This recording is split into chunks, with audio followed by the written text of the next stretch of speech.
Welcome to Kenton's videos. Enjoy the video. In this video, I will explain how to use King Canvas Whitener. Start with a clean, dry canvas. Any dirt or moisture can affect the whitener's adherence and finish. Lay down a drop cloth to protect your workspace and have your King Canvas Whitener and a suitable brush ready. This preparation ensures a smooth and even application for the best results.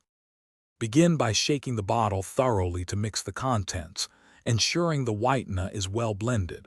Dip your brush and apply a thin, even layer to the canvas, moving in one direction.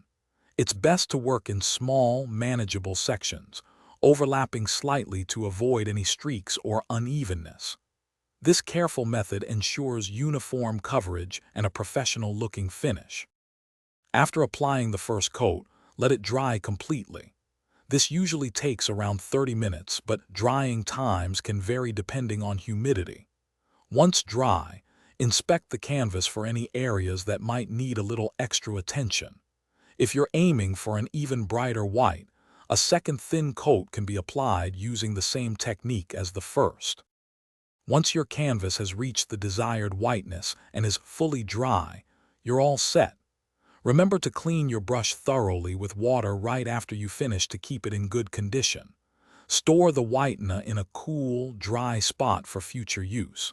Now, your canvas is beautifully refreshed and ready for its next adventure. Thanks for watching. Consider subscribing if we helped you.